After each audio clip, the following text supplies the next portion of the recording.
All right. Well, welcome to the Campus Multiplication Network podcast. My name is Gary Stidham, and I serve as the Director of Training for Texas BSM. And as always, I am with my co-host, Paul Wooster, the National Collegiate Director for the North American Mission Board. And it's been encouraging to hear how y'all are already enjoying these podcast episodes. If you're finding these helpful, please review, subscribe, share. Our goal is to provide practical training, just-in-time conversations for college ministry leaders. And if you subscribe and share, it helps get the word out to other people. But we want to help you guys that are in the trenches do what we do even better. So let us know what topics and guests you'd like to have on next. But today I am pumped. We're discussing leading for change in collegiate ministry. And we have a panel of two awesome guests who are going to share their stories about leading good college ministries and turning them into true gospel movements. So let's jump in and get to know our guests, Paul. Yeah, I'm so pumped about this one. I mean, these are two longtime friends and co-laborers of both Gary and I, and they're not only passionate about leading well in their local contexts, they are also always willing to coach others, and they have regional responsibilities in their own organizations, but they're also just have this broader global vision for expanding collegiate ministry across the nation and really the world. I mean, two guys that I know of that have some of the strongest vision is Daniel Johnson and Andy Cimbala.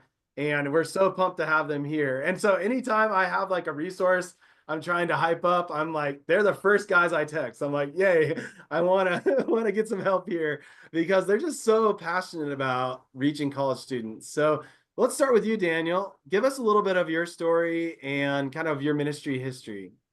Yeah, so my name is Daniel Johnson, or as my students call me, Dr. DJ, and I serve at the University of Kentucky.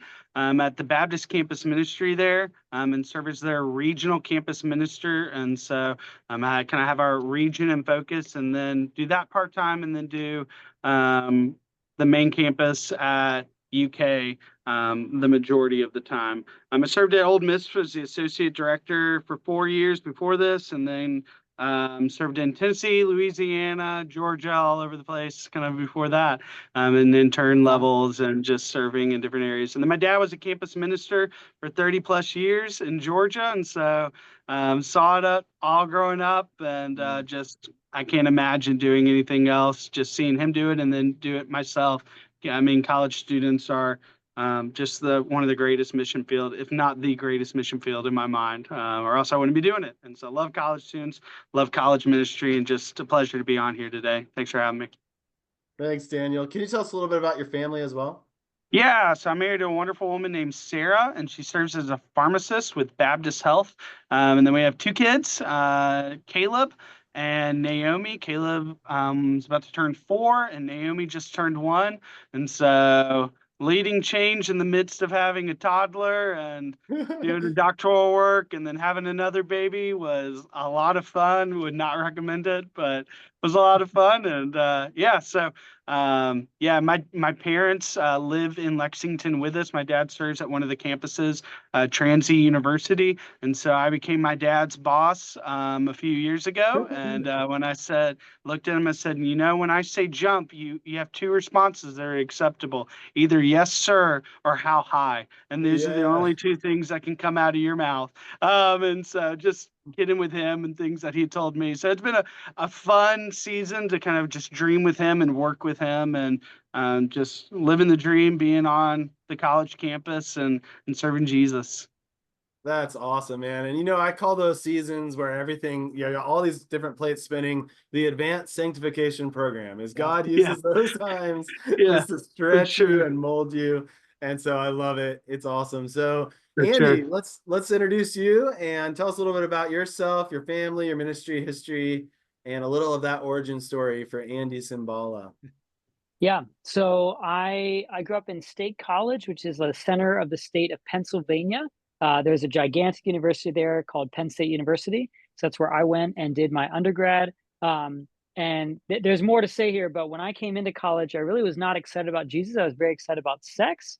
And when I exited college, I was very bored with sex and very excited about Jesus. So something happened in between there So I loved the work that got it done in me through Disciple Makers. That was the ministry that I got plugged in with. And I saw the change in myself, the change in other people.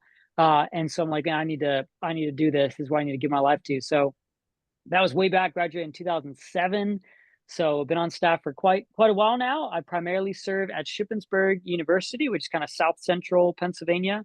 And yeah, I just love seeing kind of that front row seat to see God do a similar work in college students today of what he did in my life back in college. Awesome. Can you tell us about your family? And also, you mentioned a couple books that you wrote. I would like you to mention a couple books. Yeah, so I'm married to my wife, Melissa. She's awesome. We together have a vision to make disciples, to lead students, and we host a lot of stuff in our home. We've got 4 kids now, so that is awesome. And we are passing on to our kids our passion for reading. As you can see, this is my nonfiction home library. We've got fiction in the basement. We've got the kids' books throughout the ground floor. It's great. If you want your kids to read, you got to read. So, kids mimic what they see. Yeah, I do love to read. I also do write. So I wrote a book in 2019 called The Relentless Fight, The Power of the Gospel in the Fight Against Sin, talking a bit about some of my own story of how sex was my God and then Jesus replaced that, and just helping other people to be able to fight their sin, whatever it is, with the power of the gospel. So I wrote that in 2019. And then just a few, like in the last month or so, few weeks ago, I published a workbook called With the Relentless Fight. Just trying to say, like, okay, if I were to sit down with you, we're to go through some scripture together, pray together, help you in your fight against sin, help you remember the gospel, help kind of create a plan for fighting your sin more strategically, the defense, the offense, the putting off, the putting on. What would that look like? Take that all in a blender, put that into a workbook. I'm trying to kind of replicate that just to help people grow. I want to help people grow, and particularly powered by the gospel. And then there's a really fun collab a few years ago with Crew Press, Tim Castile, Samantha Barnes. We wrote a different workbook called Swim Lessons, Gospel-Shaped Personal Formation for a Drowning Generation. So a lot of college students, maybe they're excited about Bible study, excited about discipling people, but because some of these sort of life skills, like just their time management, their commitment to different things, their sleep, because those things just are not doing very well, it's hard to add on extra burden, extra responsibility as maybe a leader if those things, just kind of normal life skills, are not there, not sufficient. So just trying to help students grow in those personal life skills in order to be able to add on the extra weight of being a leader, in your campus ministry or something. So those are 3 things I wrote. Maybe more to come. We'll see. I'm sure there will. Maybe, what was that last one? I'm going to write that down so I can check that out. Yeah, Swim Lessons. It's published by Crew Press. Yeah. All right, that's going in the bank.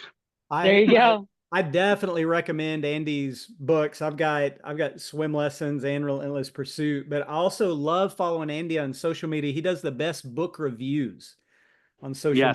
There you go. Follow yes, I would agree with that. Book reviews. Yeah. But I just want to say I am pumped to have both of you guys on here. I consider you both friends, but also people I admire in the campus ministry space, collegiate ministry space. So before we dive into the specific topic, would each of you share in just a few sentences why you are giving your life to college ministry? Why you think college ministry is so strategic and worth the investment? Well, some of this I'm going to steal just from Paul Worcester here. The college campus is this bottleneck for people, these young leaders that are going to go out there. They're already going to have a really big impact, but for just a few years, you've got them here on the college campus before they're going out and doing that. I was just talking with a student literally today, and he was saying, man, your 20s are so key. There's so much that happens in those 20s. So if a student, grows up in church, they get to campus, statistically, many of them will leave the faith when they get to campus. If we can instead make the college campus a time to recruit them back to faith in Christ, or if they didn't grow up with that at all, introduce them to Jesus with the gospel, train them to make disciples, to have a vision for that, and for some cases, even mobilize them to the nations, like, man, it's a way to transform the campus from, instead of a place that people go to lose their faith, it's a place people can come in order to gain a new faith in Christ or to grow in their faith, and then even be able to get a vision to make disciples of others. So it's just a game changer. Your 20s are so key to set the trajectory for the next few decades of your life. So I think it's just incredibly strategic to interact with college students and help them. Yeah.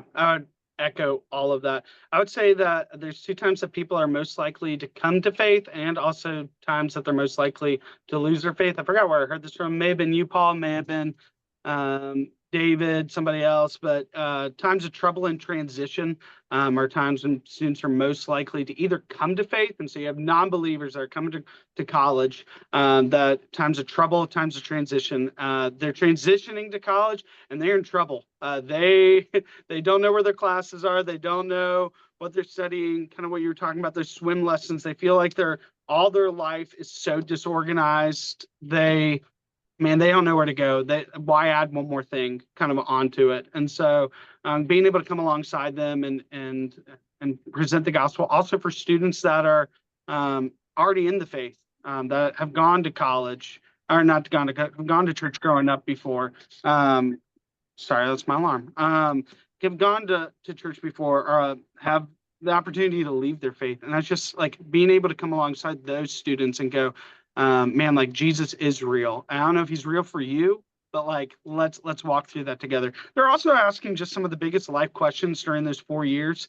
Do I believe what my parents believe? What do I want to do with the rest of my life? Do I want to get married? If I want to get married, what is that person like? What do I want them to be like? And so you get to come alongside those students and help answer those questions with the gospel lens and say, what do you want to do with the rest of your life? Man, I hope it is something that brings most glory to God and is in obedience to his will. Do you want to get married? I don't know. But if you want to get married, I hope it's to somebody that looks like Jesus and points you more to Jesus. And be able to answer some of those questions with them. They're on fire. They have more time than they will the rest of their life, even though they may not believe that. And I just kind of see it as Joshua's 40 years in the desert, that like, I don't imagine Joshua twiddling his thumbs for 40 years just waiting to take the land of Canaan, but it can be used as a time to train and to be used as a time to equip and to be used as a time to, hey, the future hasn't started yet, but let's use these 4 years strategically. Let's use these 40 years strategically. And so what we do with these next 40 years as Joshua will dictate what we do when we enter into the land of Canaan. So let's be faithful now. And so using those 4 years as like, man, like, don't just use it to become the best ping pong player you can be or the best Mario Kart player you can be. Not that those things are bad, but to like use it to like make the most strategic impact on a student's life you can for the kingdom. It's huge. So good. Yeah. And obviously we could do a whole series of podcasts on this, why this is so strategic. I mean, not all opportunities are created equal. There's a unique time in someone's life. And obviously we're all biased towards it because we do collegiate ministry. But man, there's something strategic about that. So thanks for sharing that, guys. Well, also, if Steve Shadrach, the listeners, if you're familiar with he and I's friendship, and we've done ministry, and we have a thing called EDM, evangelism, disciple making, mission mobilization, that we kind of summarizes the focus of a campus ministry, collegiate ministry that's really seeing movement on a campus. How have each of you grown a passion for those three things, and in your own life personally? What has God done to kind of give you a passion for evangelism, disciple making, and mission mobilization? So I think I knew some of those terms and was excited about them even before I jumped in with Campus Multiplication Network. Particularly like my exposure to traveling team, which I learned later was also kind of a thing with Steve Shadrach. And then with Perspectives course, did that over a decade ago now. So that was really shaping.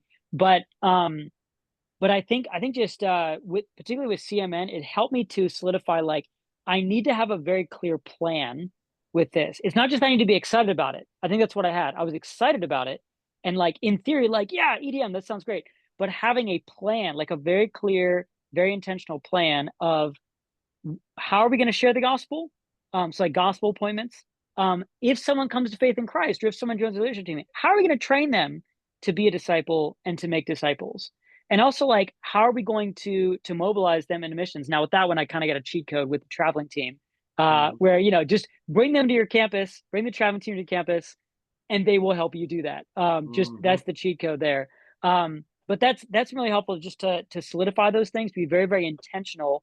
Shouts to Paul. You wrote an article on being intentional in discipleship. I think that's really key, and that has really helped to level up the game of just being very, very, very intentional, having a plan for EDM. Yeah. Awesome. Yeah, I mean, I think I've just seen the impact that discipleship has had in my life. I could point you to obviously my dad, but a couple other key figures in my life, from my youth minister to my college minister, that have discipled me well and helped me look more like Jesus. The passion for evangelism. I remember in college or in master's work, and I'm not just saying this because you're on the video, Paul, but finally seeing, and there were others that I'd seen before, but somebody that had such a heart for evangelism and preaching that well, and watching you and your brother with just gospel appointments, and seeing that and knowing I was going to go into college ministry, wanting to go into college ministry. Other ministries at points, campus ministry at points in its history has had a reputation of being youth group 2.0, and they sometimes have had that reputation. And seeing you and your brother go, we're not going to be that, and we're going to reach the campus. We're not going to be a holy huddle of Christians. We're going to reach the campus. We're going to reach lost students, and man, like this is what we're going to be about, and was just so encouraging to me, and seeing like, man, that's what I want my ministry to be. I don't want to be a holy huddle of Christian, and it's easy to slip back into that at points. It's because it's like, oh, you want to hang around and talk about Jesus? I want to hang around and talk about Jesus. But like, no, like always keeping that pedal to the metal of like, we're here to reach the campus. We're here to reach the campus. We're here to reach the campus. And then the other part of that, for the missions mobilization, I wrestled with, do I feel called overseas, and came to the conclusion, no. But if I wasn't going to be called overseas, I was going to be the best sender I could possibly be, and the best recruiter for overseas missions that I could possibly be. And students are that. And so having those conversations with students just regularly, like reading missionary biographies, hearing missionary stories through sermons, just created a desire for me of, and do I go to the nations? Okay, I don't feel called personally, but then I'm going to be the best sender and I can possibly be. And so just keeping that on the forefront as an opportunity for every single student that walks through our building of, hey, have you considered, going overseas? And so that was a huge part of my story, for sure. Man, you guys have me excited today. So thank you guys for sharing your heart and that part of your story. One of the things I appreciate about both of these guys is they don't just talk the talk, they walk the walk. They lead their ministries to focus on evangelism, disciple making, missions. You guys both lead great collegiate ministries. And Daniel, this podcast, we want to focus on leading change in college ministry, shifting that culture. So I'd love for you to describe the state of the ministry at the University of Kentucky when you took over as director, and what were some of the changes that needed to be made, and how did you start addressing those changes? Yeah, so when I got here, we were about 30 to 40 students, about on a Tuesday weekly. And it was very inward focused, not a huge focus on evangelism. I think there was a desire for discipleship, but not a great structure. It was on the tail end of COVID. And so mission trips for spring break had not been a thing for the last 2 years. It's hard to gauge what those were at that time, but taking maybe 20 students 2 years previous, kind of before. The ministry had a history of success before, but I was their 5th campus minister in 4 years, if you include interims.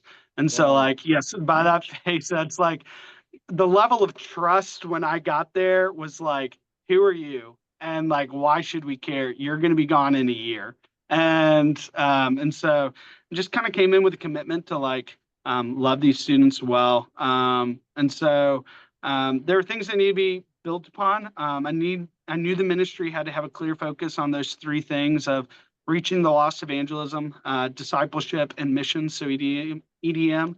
And with each of these, I think the question was, how are we going to shift kind of the culture? We recognized we needed to saturate our large groups, our small groups, and our discipleship relations with stories and language that reflected those values. And so just student testimonies, and just casting a wide vision, a big vision to students.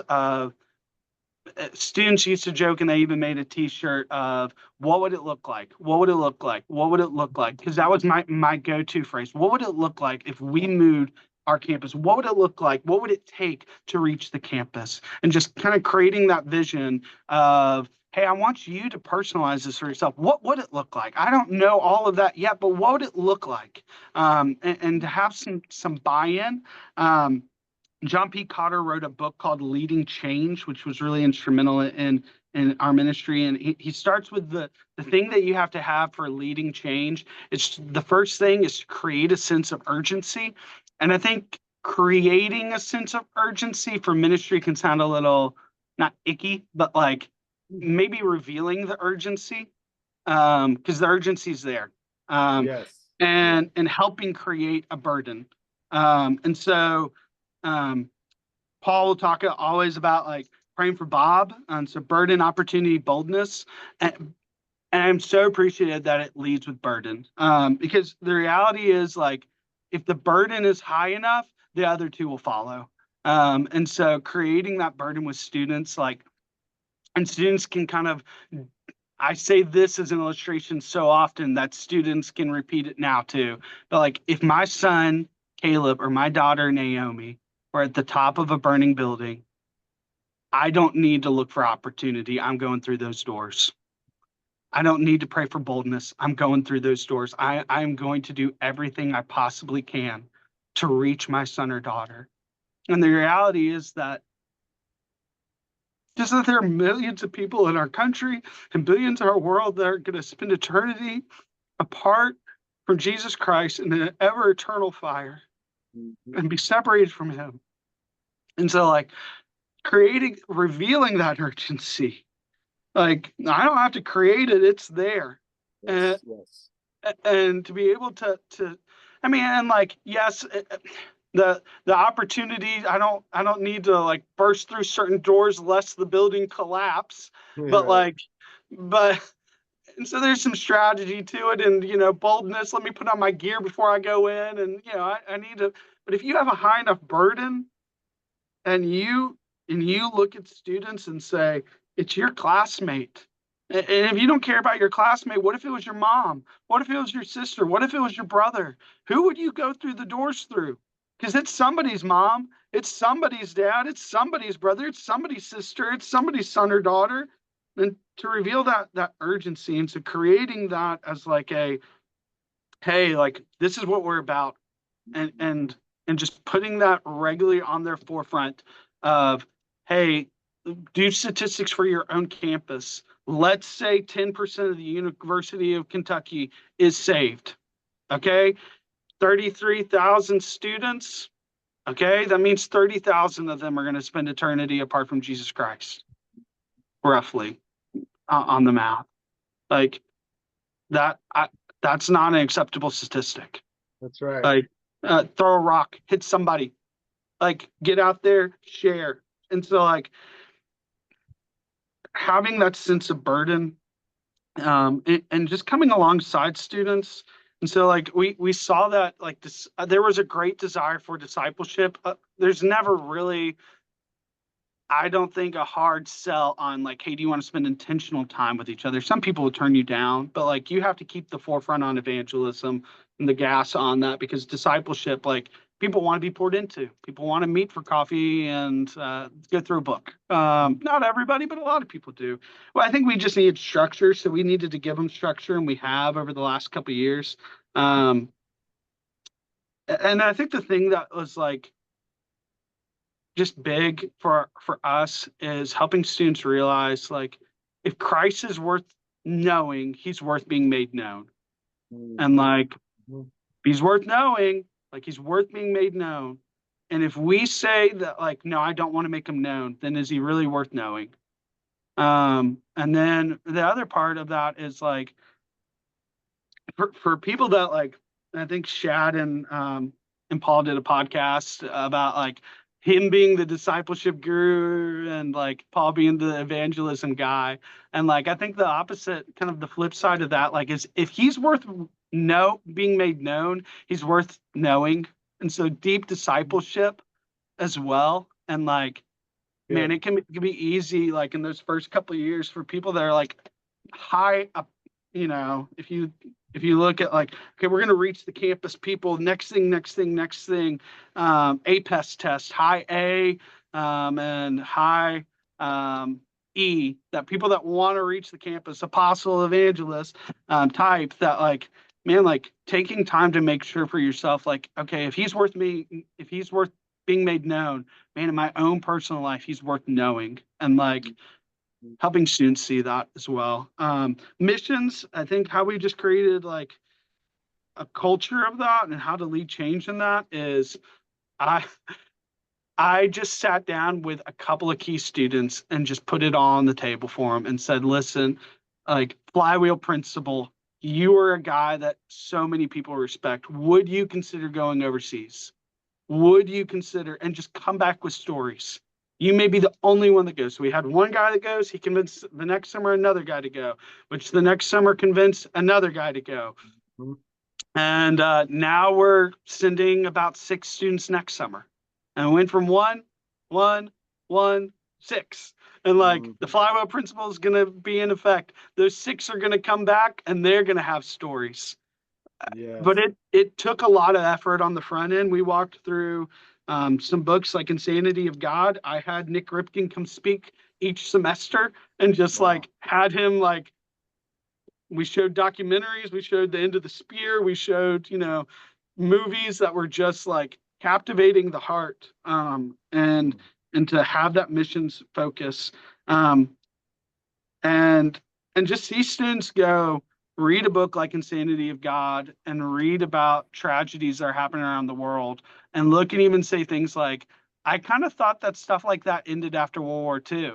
Like people starving or people stepping on landmines or people are like, no, that stuff, the persecuted church is a real thing today. I'm like opening their eyes, revealing the urgency that the nations are at our doorstep. And the big thing on creating change, and I'll mention this kind of at the end, but like there's a difference between being an example and modeling it.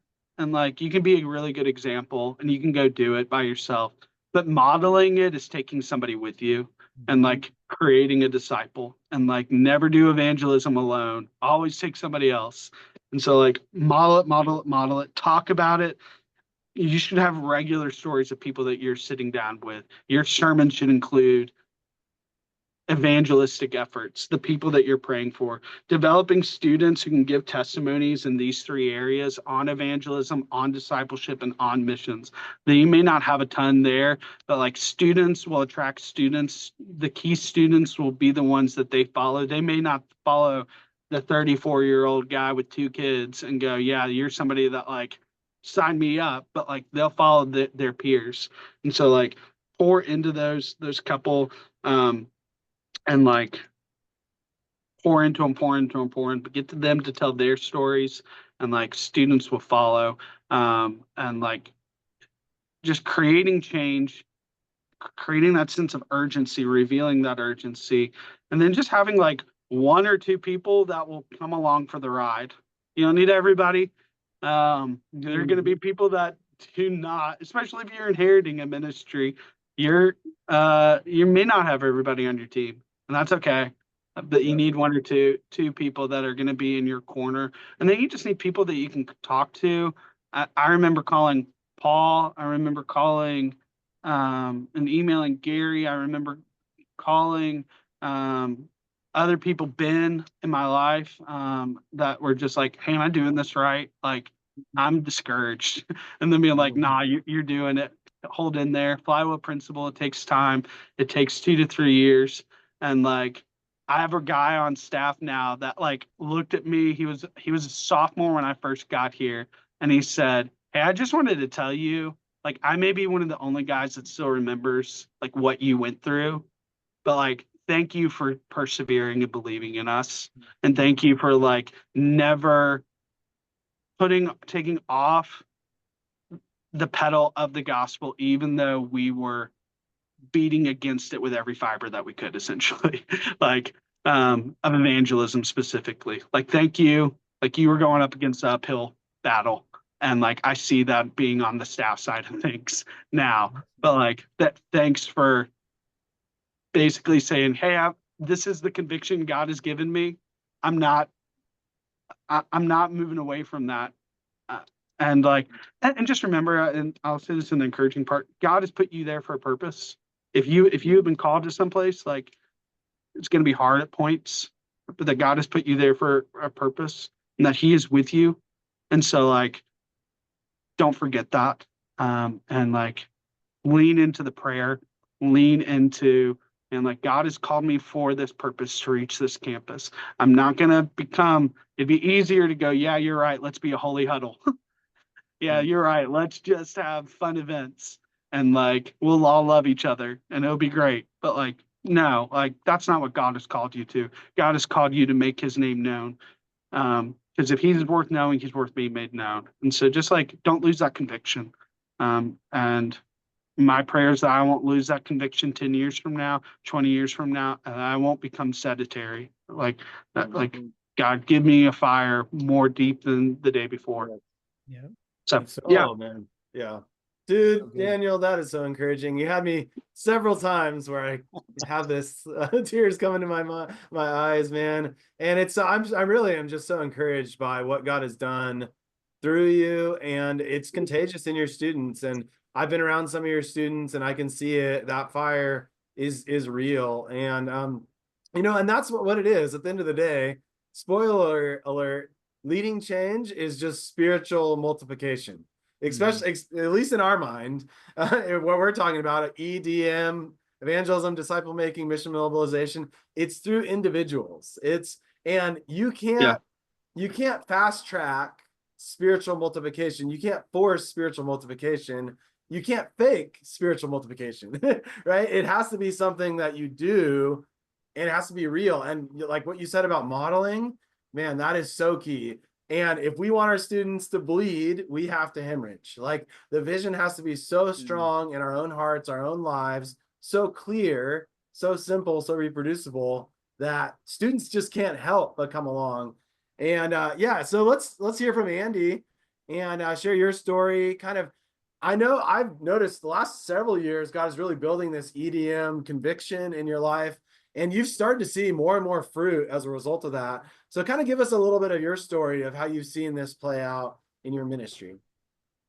Yeah, it's like I said before, a lot of the change has been being way more intentional and having a plan and a strategy for how it's going to look.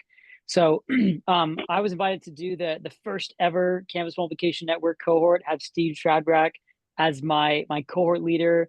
What a privilege. Very, very cool to get the OG, the legend. Yeah. And so that was fall 2019 into spring 2020. Now, you might recall there's something that happened in spring 2020, and is this global pandemic.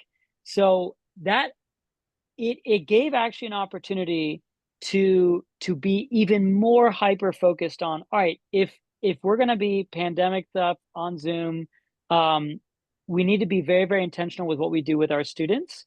And is there a way for us to focus in on evangelism, focus on disciple making, even with missions, whenever everything is canceled? And I love there's an article that Paul, you wrote, right, like maybe like a week or so after the pandemic started, of like, hey, the mission isn't canceled. The mission is not canceled. It's a great TGC article. And a lot actually what you were saying was really inspiring me at the time of like, man, yeah, Paul's right. Like, we can still do evangelism in a pandemic. We can still make disciples. And so one of the things that I did a lot off of the Campus Multiplication Network is just sort of sit and think through, okay, if the Lord answers these prayers of people coming to faith in Christ, what am I going to do with a brand new convert? How am I going to be faithful to the call to make them into a disciple? Because I got to have some kind of a target here, some kind of a standard of like, these are the things that I'm going to bring them through. So I started testing out some things on Zoom with some of our student leaders. And then that summer, as the pandemic is to go in and everything's canceled, we did this thing called the Summer Discipleship Challenge, very similar to what you guys were doing, you and Steve, with the Summer Challenge. And so we created these 8 modules of discipleship essentials. It's gospel, prayer, Bible, local church, sanctification, and then EDM. So those 5, basically kind of the first 5 is being a disciple, and the last 3 is moving outward. And you put it all together, that's what it means to be a disciple of Jesus. Mhm. You're being a disciple and you're making disciples. So we put that together, those modules. And since then, we've been using those in a number of different dimensions. I've used them with my local church. We've used them with our freshmen that will do this thing called Foundations, where just kind of baked into every fall semester. If you're a freshman in our ministry, come to Foundations. We'll teach you through the 8. And then as I've sat down with student leaders that they're joined our leadership team, they want discipleship, I say, hey, can we go through first the 8 discipleship essentials? I know some of it might feel like review for you, but I would rather it be review and be explicit, not just for your benefit, because maybe some of these, got missed when you were growing up in church or something. So let's go over these 8 for you, but also for the second reason, so that you can be able to go through these 8 with somebody else. And baking that in from the start to say, hey, this is not just for you, it's for other people, it's for the next generation. So I've just been doing that for the last few years. And let's fast forward to a good fruit of this. There's a guy that's a senior now that I went through the 8 discipleship essentials with him. And then he last year went through them with a freshman. That freshman is now a sophomore, and he is going through those with another student this semester. So there's this discipleship downline. And the great thing about these 8 that I really like is because they're going through the same content. You can do this with a book. You can do this with a worksheet, like a workbook or something. It doesn't matter the curriculum. But the great thing about having a curriculum that you do again and again and again is that I know what this other guy several levels down is going through. I know they're going to talk about the gospel. I know he's going to get training in prayer. I know he's going to talk about Bible. I know it's local church, sanctification, evangelism, disciple making, missions, and mobilization. I know that they're going to do all that because that's what that curriculum is. So it's kind of a confidence in like the quality of that. So just because we've been doing that for a few years, I'm starting to see that delicious fruit of seeing a downline of disciple making happening. Man, that is so good. I feel like with both of you guys, there's kind of flip side lessons I'm hearing. So Daniel's talking and just the power of having personal conviction to the mission and a broken heart for the lost and for the campus. And then Andy, you have that, but I love that you bring out the power of having tools, simple, reproducible tools that can produce a culture so that you've got, it makes multiplication possible when you have something you can impart that the student can then impart to another student, and you can lose track of it. It can become like wildfire and spread. A question I want to ask you guys is sometimes when we start leading change, we run up against barriers or challenges. In my ministry at UTA, when we were trying to shift our culture, I didn't know what I was doing when I started. But then as we started to get our act together and realized one of our biggest barriers was we had a lot of programs. This was our barrier. And they were successful. We had a lot of students involved, but it's easy to pat ourselves on the back saying we're getting the job done, even though we weren't seeing life transformation happen. So our programming and our like numerical, having rooms full of people was a barrier to spiritual multiplication and good culture. So for you guys, what was one particular challenge or barrier that you ran up against when you started trying to become more intentional about evangelism, disciple making, missions mobilization? How did you overcome those challenges? Andy, do you want to take a first stab? Sure. Yeah, I think looking back a number of years ago, when I would really try to kind of inspire a guy to get into evangelism, I think probably the main tool that I would talk about is like, hey, you should lead a Bible study in your dorm. That's a great strategy. It's pretty hard to do right out of the gate if you've never really done that before. And so one of the things that we're doing now, which is a bit more simple, reproducible, is we just have a survey. We have actually a number of different types we've done. I just created actually one just a few months ago about working out. It's a survey about working out, but you can then go to like 1 Timothy and you can talk about how training for godliness is even better. I have a survey about loneliness. So just giving some students a survey that like they don't need to come up with something on their own. They just need to go through. There's like 5 questions, and they can print them off themselves, have a PDF, give it to your student leaders, and then what we're seeing with that is just today, there was a group of freshmen and some other like upperclassmen leaders that are discipling them. They went out and they're doing it on their own.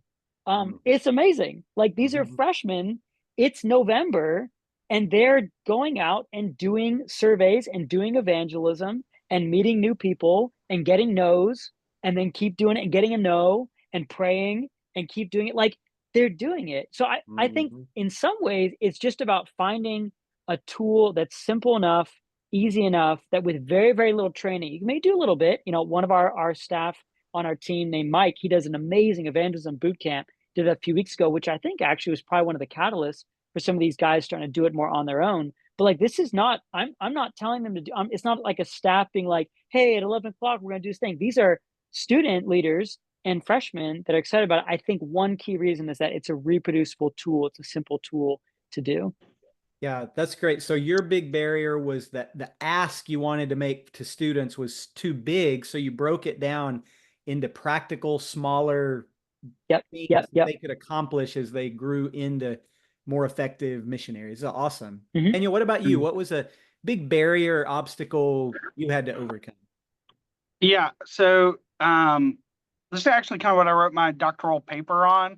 Was I experienced so much conflict my first like 2 years there, and like read Patrick Lencioni's 5 Dysfunctions of a Team, and I was like, there's inattention to results, which is like the top one that most people look at. Then under that, there's avoidance of accountability, lack of commitment, fear of conflict, and absence of trust. And I like just basically saw, man, like these people are not willing to have conflict, healthy conflict. And like, so this last 2 months ago, we did our fall retreat, and I presented some of this as a topic on addressing conflict. We had 700 students at like our fall retreat. 175 of those attended the breakout on conflict resolution. Nearly a fourth to a third were like, I need help in this area. And I mean, that's where the terms like quiet quitting and ghosting only arose within these last like 2 generations. And so like there's a need. And we just saw this as like this was a huge barrier in the ministry. It's like, man, I feel like I'm trying to like, trust comes naturally for me. Like if you tell me you're a believer here to reach the campus, I'm like, let's do it together, man. We're here together. Paul, like, you want to watch my kid? Here are the keys to my house. You need a place to stay. Like if you're here for the same thing I am, we're good to go. And that was just not the case for a lot of students. And so I just kind of added a sub-layer of that trust for believers is that's built upon love. And so just loving them well and showing them who love is. We just, how I navigated that was like, so 1 John says that Moses came in the law, but Jesus came in both truth and grace. And so like if you kind of view it as like a bicycle, that like you could lean one towards one more side of truth or lean one towards more sides of grace, that like what keeps a bicycle from not falling over is forward momentum. And so like having purpose. And so like Jesus came, there was a purpose. And so like learning to navigate that, like never backing down off the purpose, being gentle in the truth, never backing down from the truth, but showing a lot of grace. Like I was their 5th campus minister in 4 years. That can't be fun. And that can't be helpful. So I'll just give you a practical example of that real quick. It's just this like the culture of not wanting to do evangelism was pretty high here, and like addressing the heart and giving the practical steps necessary. I could cast the net wide with a lot of things. Come to this party, you should come. And we would cast the net wide. Come to evangelism. We're going to go do great exchange. Come with us to this table. It's going to be awesome. You should come. And but more often than not, I had to spearfish for evangelism and like, come with me. And like, I will show you how to do it. And not just being like, hey, I've shown you once. Now you can go do it. Like, go do it. Now I can train 3 other people. And now I can train this next person. But just spending time with one individual for like the day. And like, hey, now you open up with the first question. A simple, what's your name? Where are you from? You don't have to talk about anything spiritual, but I do want you to have part of this conversation. Okay, cool. Hey, would you pray us out? I think we treat evangelism and discipleship different than we would any other skill, because it's like relationally based. And that's true. But like if I were to teach somebody how to use a chainsaw, like I would do the D square with them. Like I do, you watch. I do, you help. You do, I help, and then you do, I watch, and I celebrate. Like put in the oil, put in the chaps. I'm going to show you how to do this. Here's how you crank it. Here's where you need to cut. Here's where you need to cut. You need to stand out of the way or have a rope being ready to pull this tree because it's going to come down. Like I would teach them all the pitfalls and I would teach them all to do those things. But I don't think we do that with evangelism, discipleship enough. And so like we need to be willing to like come alongside them and be willing to say, I'm going to do, and I just want you to watch. I'm going to do, and then I want you to help. You're going to do, and I'm going to help you. And so just walking through those stages with them is just, it's so key for all the things that you do if you want them to grow. It's great. And, brings me back to that other point you mentioned earlier is like, this is about people, right? And so people have conflict and people need training. And so instead of just thinking about how do I lead this organization to how do I, doing ministry is good, but making disciples is better, right? Yeah. And making disciples is good, but multiplying disciples is really where it's at. We want to see that spiritual multiplication. And so you can't, Dallas Willard said, disciples are handcrafted. They're not mass produced. And so that's getting into their lives. And when they have conflict with one another, you're helping them learn those biblical principles. Actually, it's really interesting. That book, 5 Dysfunctions of a Team, love that book. There's another book by a mentor of mine, Harold Bullock, who wrote, it's called The 7 Heart Attitudes. And it's biblical heart attitudes, like putting the goals and interests of others above your own, living an open and honest life, giving and receiving scriptural correction, and several others. It's fascinating. I did a little, we even put together a resource where we compared the 5 dysfunctions, business kind of thing, to biblical principles for community. And those biblical principles for community address all the common dysfunctions of a team. It's like God knew what he was talking about and how to create unity and how to create momentum. So it's incredible. Yeah. That's a good resource. The Heart Attitudes by Harold Bullock. So let's get to the next question here. What other specific tools, just quickly, maybe rapid fire, mention them. You mentioned Bob, Daniel, and that's burden for the lost, opportunity to witness, and boldness to share Christ. And Daniel sent me in the mail. He has these. I'll go grab one, actually. Sorry, little gap here. He sent me these bookmarks and these stickers. Oh, sweet. That's how serious. That's how serious. It's a little cute little guy.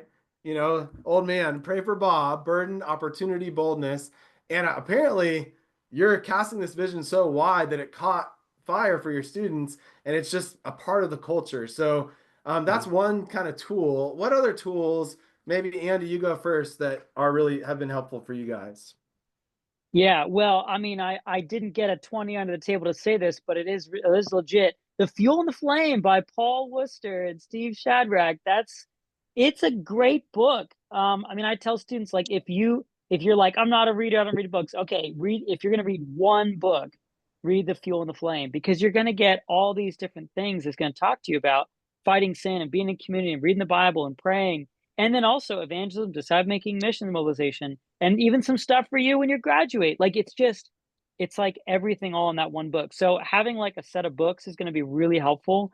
Like, give your students. So we give that, anybody who applies to our leadership team, we give them that book. If they're accepted, we say, then you have to read it. If you're not accepted, you should read it and you should do it, because then you'll probably get you accepted. So Fuel and the Flame, great book. Some other like super practicals, you got to have some kind of tool to be able to share the gospel. I don't care what it is, as long as it's a tool that you have memorized and you have ready to go to be able to share. I really like the 3 circles. The 3, brokenness, God's perfect design. Christ is the solution to get us away from brokenness into God's perfect design. 3 circles really helpful. And then some kind of a discipleship curriculum, so that if somebody you're gonna disciple them, what are you gonna do with them? Maybe you're gonna do The Lost Art of Disciple Making by Leroy Imes, that classic. Maybe you're gonna have some kind of a set number of topics, 8 or 10 or 20 or whatever you're gonna do. Paul's got some stuff with Christian Challenge that they went through. And then some kind of a strategy, some kind of maybe a tool or a video or a drawing or a book or something with missions. So like the traveling team's got a ton of great resources. They got like the world vision illustration, being a world Christian. That's super helpful. Just like some basic stuff like what is the 1040 window? What is an unreached people group? Like you got to have some kind of a curriculum to train on some of these different things.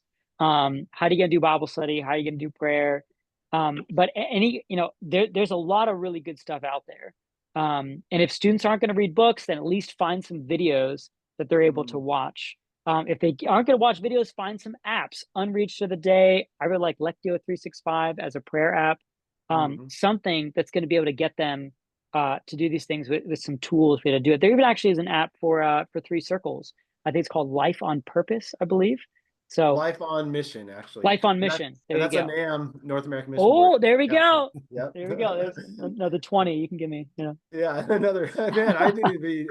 Get those gift cards in the mail, man. Just kidding. That's right. That's right. Yeah, I would say we definitely use 3 circles. The other one that we use is just the Great Exchange questionnaire. I've sat down with family members and simple questions of like, what do you think happens after we die? And they're like, I don't know, never thought about it. And I'm like, what? Like, there's 2 things in life that are certain: death and taxes. And like the IRS isn't going to care if you say, sorry, never thought about it. And I don't think the all powerful God of the universe is going to say, oh, you haven't thought about it? That's okay. And so like, those are really just simple old school questions, but they work, and just get people to start thinking through those things. I think just like a cultural thing that we've tried to implement is like that impact list of 3 to 5. Like one of the things that we're implementing with our staff is just checking in with our students and saying, hey, I hope you know, Paul, that I'm praying for Nick, Toby, and Carter. Like, I know those are the 3 people on your list, and I want you to know that I'm praying for them. And then we're going to spend time every leadership meeting praying for those 3 to 5 people. So they're going to at least get a time at our leadership meeting semi-regularly to pray for their 3 to 5 people. And then we as staff are saying, we are committed to praying for your 3 to 5 people and like for opportunities for you to share with them. And like, we are burdened for your 3 to 5 people. If it's your sister, we are crying out to God that she would come to know Christ. If it's your classmate, we want to see them come to know Christ and find freedom in him. For discipleship, we made our own little like in-house one. And like, if you want that, send me an email, daniel.johnson@uky or kybaptist.org. It's our beta test, so we're still like ironing out some of it. We'll have that all ironed out by like May. But like taking notes on it, kind of getting the hands of students for the first time. And if students kind of give pushback on like it being simple, it's called Foundations. It's meant to be simple. Even if the people that they are training think it's simple, what I tell them to do is then, hey, go into it then with the mentality of how can I train these guys in my group to train others? So like, what if the people in the next generation under them, this A tier, B tier may already be super solid. What if C tier isn't?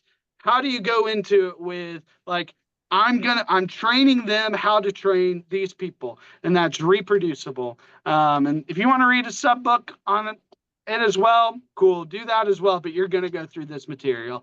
And then finally, just materials that I found super helpful, specifically like this year. I'm leading 3 groups through Ted Scheimer's The Freedom Fight and like on pornography recovery. And man, it has just been so cool to see guys that are like, I've struggled every day and I've, for the first time, found freedom for 2 weeks straight. And this is a huge Awesome. accomplishment for me. And if there's one thing that we're seeing keeping people from the foreign mission field, it's pornography. And so to be able to like to kill that, and like the thing that's killing their marriages, killing their desire to share their faith because they don't feel like it's real for them, like this is honestly what I'm putting a lot of eggs in this basket to like help guys do this, because when they do, they suddenly have emotional intelligence. They're able to look at you in the eyes. They're able to talk to you. They're able to go share their faith pretty boldly. And like until they get this under wraps, then like a lot of them just don't feel, they just are numbing themselves and they don't feel any desire. So that's a huge resource that we've been using. Ted Scheimer's The Freedom Fight. Man, I just want to affirm both of you guys. You guys are clued into what it takes to develop students from lost or immature to labor for Christ. We're so impressed by the strategic nature of how you guys approach your campus college ministry.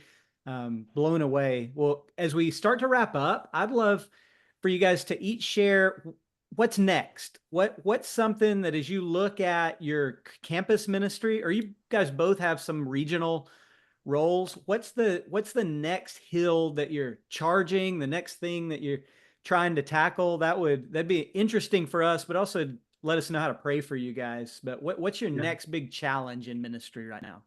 Yeah, so I work for a ministry called Disciple Makers. We're a pretty small ministry just in Pennsylvania. And so, kind of parachurch, mission of the church.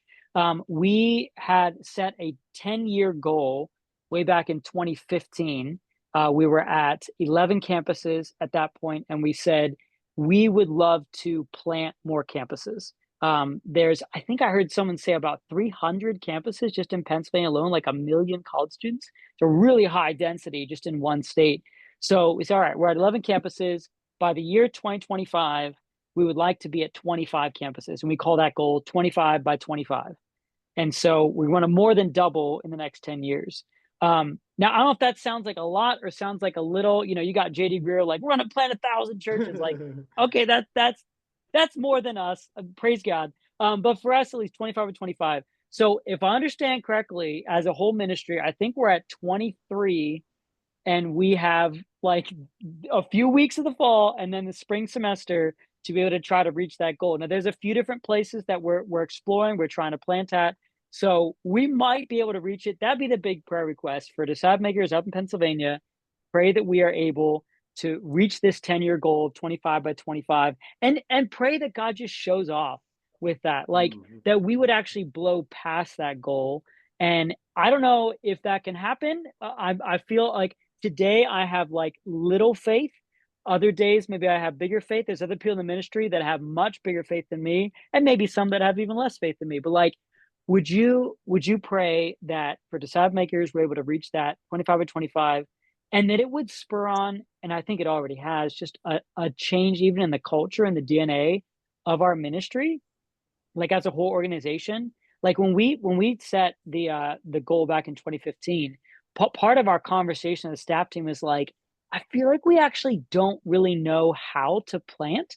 It's a pretty new thing for us, our ministry.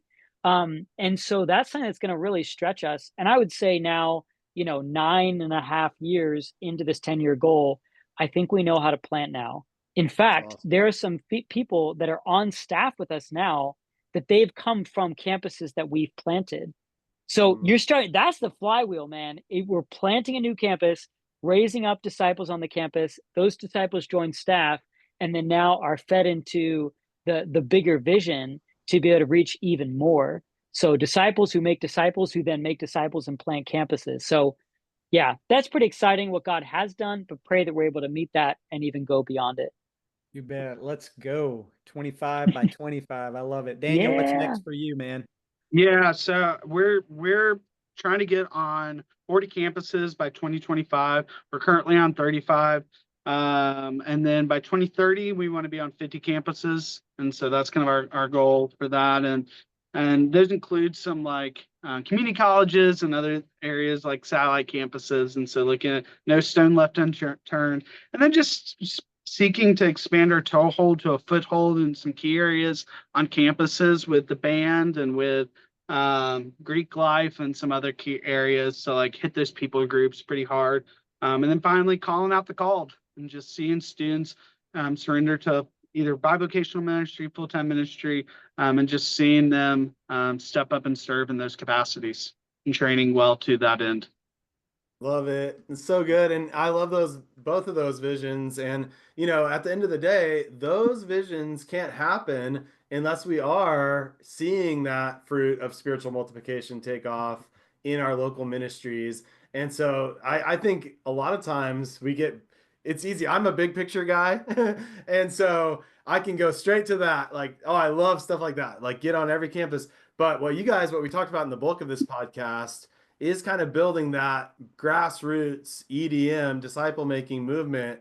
And that will naturally, even if we don't put fancy names on it or goals to it, like life produces life, Jurassic Park, life finds a way, we're gonna send out leaders and multiply. And so I love it. I'm so grateful for you guys. I wanted to give you one last shot each briefly in like 1 minute or so. What would you say to someone that feels stuck and is not currently seeing the movement that they hope to be seeing in their ministry? Andy, how about you go first with that? Yeah. Pray, lament, like just be honest with God about here's what I want and here's where things are at, or maybe, even more, just be honest about that gap. And lament and ask, continue to pray and to ask God for that. I think that's first. I think also figure out what can I do. So yeah, maybe I can't plant 40 campuses, but what can I do today, this semester? What are the opportunities right in front of me that I can be faithful about? And then I think maybe the third thing is endure, like just endure. Don't give up, don't flame out. Don't go off on a binge of sin and just be bitter. Like don't leave the ministry. Like just endure. I forget who said it, but it's something like you would be sad about the things you can accomplish in like 5 months, but you're going to be shocked and amazed at what God will accomplish in 5 years. If you just endure, give it a year, give it a second year, push that flywheel, you're gonna see fruit. And the other thing is you model it, like the change that you want to see. You want to see gospel appointments, you got to start doing them. You want to see disciples made, you got to start doing it. You want to see missions, you might need to go on a missions trip. I don't know. Like you need to model the things that you want to see happen and then just endure and keep going for it. And Galatians 6 talks about that. Do not grow weary in doing good, for in due time you will reap if you do not give up. So you got to endure. That's good. Yeah, that's good. Yeah, I would echo so much of that. Just prayer, and like put in the hard work on the front end. That doesn't mean burn yourself out the first year, but like put in the hard work. I would bring my family up to a lot of things, my toddler to a lot of play events, and hey, if I want to see you this week, like you're coming up to dinner and having dinner at the building with me and students, because like I'm trying to build relationships this first year and just really getting after it hard. That's not sustainable for the long term, probably in all things, but like those first couple of years were just like that flywheel principle, really giving a lot of effort on the front end, building relationships, and also just putting up some boundaries. That when I was at home, I was at home, and like, and so realizing I wrote an article of would that even work on my campus, because I was reading articles by Gary and reading articles by Paul, and just being like, hundreds of students are coming to know Christ at Texas at Arlington every year, and like I am struggling to get any students to come out with me to do evangelism. What am I doing wrong? And like not being discouraged by that, but picking up the phone and calling Gary or calling Paul or calling me and being like, can you tell me how you got there? And like, did it happen overnight? And them just being able to look at you and go, no, change took time. And like, we didn't start with 100 students come to know Christ every semester and every year. It started with this, and then it slowly moved. And we had a couple of right people, and we had to get the wrong people off the bus and the right people on the bus and the right people in the right seats. And like, to quote Jim Collins, and like, realizing that change takes time, set some realistic goals for where you're at. So maybe it's not 100, maybe it's 10 salvations this next year. And maybe it's 5, maybe it's 1. I don't know. Like, set a realistic goal, and then just, again, don't just be an example, be a model those things, bring people with you to do those things. And just pray. Get one or two people, kind of like a Barnabas, a Paul, and a Timothy, somebody that like can pour into you, that you can look up, that you can make those phone calls to, somebody that's in the trenches with you. I have so many of those guys that I'm just calling up and going, hey, how are things doing? And then just somebody that you're pouring into as well. Like Andy and I both have led CMN groups, and like, man, just the joy of like pouring into the next generation. And then finally, just again, keeping your head to the plow, and like, don't try something new every semester or every week. Like, do like one thing and stick with it for 4 years. Stick with it for a season.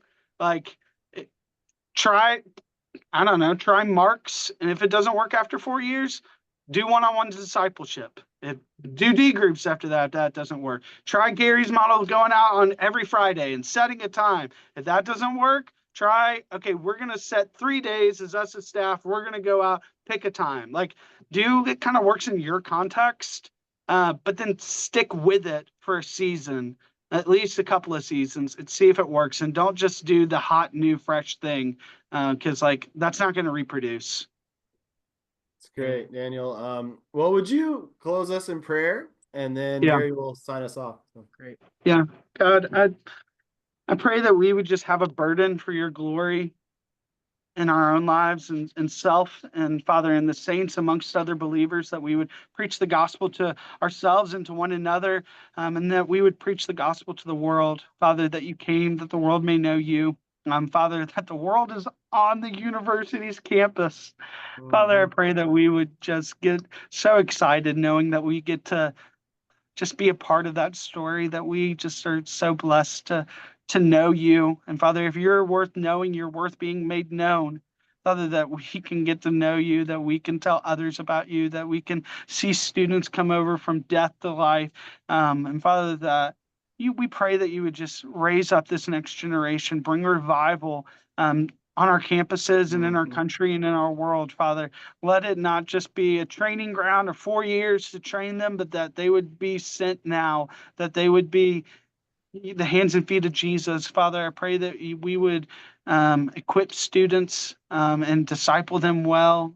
Father, let this podcast just be an encouragement to anybody listening to it right now and leading change, to Father, to keep their head to the plow, Father, but in the plow, that in the muck, Father, that we're attached to you, that the burden that we have in ministry, it is shared by you. It's a double yoke, God, that it is that you are with us in the trenches every single day.